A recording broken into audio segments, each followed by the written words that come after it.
Bonjour les amis, il y en avait de la copie aujourd'hui par rapport au 11 septembre. 11 septembre, j'aurais pu vous parler du 11 septembre 1973, le coup d'État de Pinochet au Chili qui m'avait indigné. J'aurais pu vous parler du 11 septembre 2001, donc les deux tours de New York et tout, attentat islamo. J'aurais pu vous parler du lendemain des manifestations d'hier, donc bloquons tout. Bon, qu'on pas réussi à bloquer grand-chose, mais qu'on quand même montré au grand jour la réalité de milices d'extrême gauche de plus en plus importantes, de plus en plus présentes, de plus en plus violentes, de plus en plus radicales, de plus en plus menaçantes. Eh bien, je vais rebondir sur ces milices d'extrême gauche, mais vous parler d'un événement grave qui s'est déroulé aux États-Unis hier soir heure française.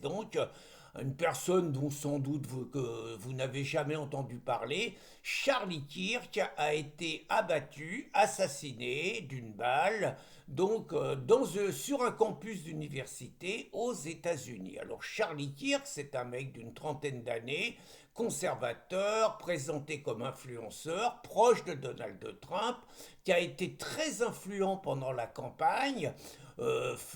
et qui a compris un petit peu ce qu'était la jeunesse américaine, une jeunesse gangrénée par le wokisme, et qui a mis en avant un discours alternatif, le discours quelque part des valeurs que défend Donald Trump et l'Amérique profonde. Pour vous le situer, on va dire que c'est peut-être un mélange de Jordan Bardella, il avait à peu près ces âges-là, et peut-être du journaliste Jordan Florentin ou d'Éric Tegner, vous voyez, un mélange de ces deux profils, donc et c'est lui qui a été exécuté. Alors Donald Trump n'a pas hésité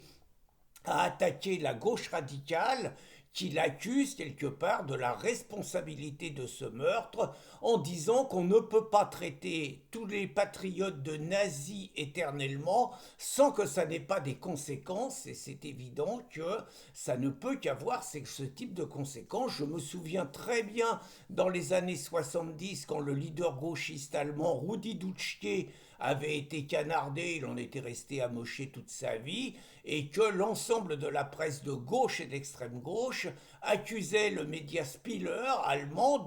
d'avoir armé le bras de l'assassin en tenant des discours contre Rudi Dutschke, qui était un espèce de Cohn-Bendit allemand, quoi, qui était un agitateur gauchiste. Et donc il est vrai que la presse conservatrice l'allumait, disait que c'était de la graine de terroriste, condamnait les violences gauchistes et tout, et ils avaient été accusés. Et je reviens sur ce qui s'est passé en France. Hier, donc dans les rues, on pourrait dire que les États-Unis c'est un pays de tarés, que les mecs ont des flingues, que voilà la conséquence des flingues, et qu'en France on est à l'abri de ça. Eh bien pas du tout.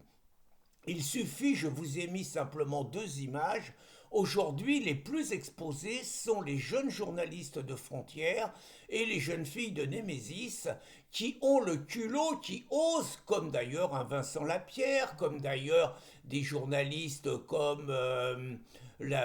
comment l'asiatique, là j'ai un trou de mémoire, c'est pas grave, hein,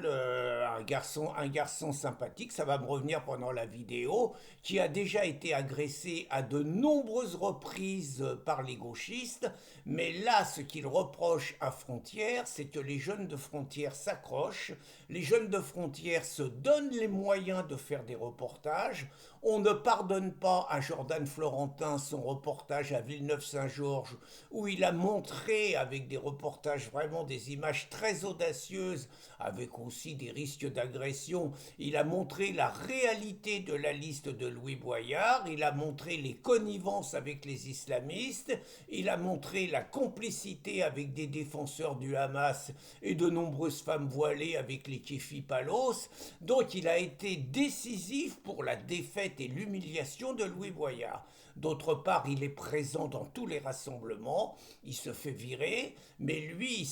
Frontière s'est donné les moyens de protéger ses journalistes, et Jordan Florentin, hier, était casqué avec une dizaine de gardes du corps autour de lui, et pas tous des blancs. Et je vous mets une image, vous voyez, mais la haine à l'état pur, vous voyez un arabe et un noir, des psychopathes en puissance, des assassins en puissance, qui se permettent d'autre part de tenir des propos racistes contre le service d'ordre de Jordan Florentin,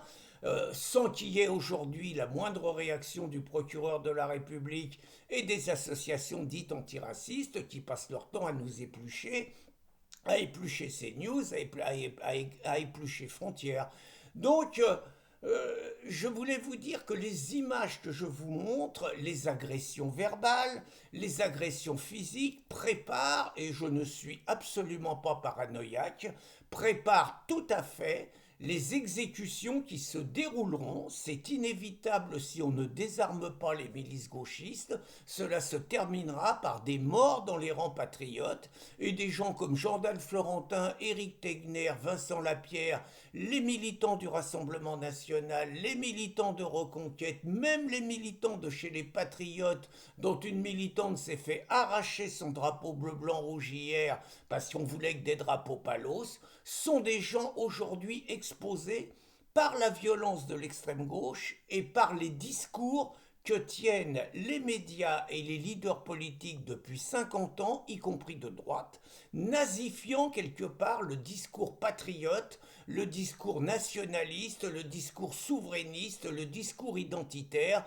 que l'on compare finalement à ceux qui ont assassiné les juifs dans les années 40, comme s'il y avait un rapport entre les deux, et le masque tombe quand on voit aujourd'hui l'attitude de l'extrême gauche palestinienne par rapport à Israël et par rapport aux juifs. Les responsables de ça, je veux dire aujourd'hui on les connaît, hein, ils s'appellent Macron, ils s'appellent Mélenchon, il s'appelle Tondelier, il s'appelle Olivier Faure, il s'appelle Yann Brossat, ce sont tous les leaders de gauche, il s'appelle donc Emmanuel Macron et tous les macronistes, ce sont les journalistes du service public, mais pas seulement les journalistes de gauche, ce sont les juges qui sont d'une indulgence ahurissante avec les gauchistes et leurs menaces de mort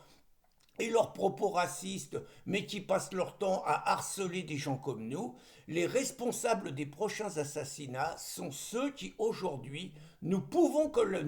cataloguer, nous pouvons qualifier, ce sont ceux que nous pouvons qualifier de collabos. Il fallait que cela soit dit, cela a été dit, et hommage à la mémoire de l'ami Kirk. Bonne journée les amis.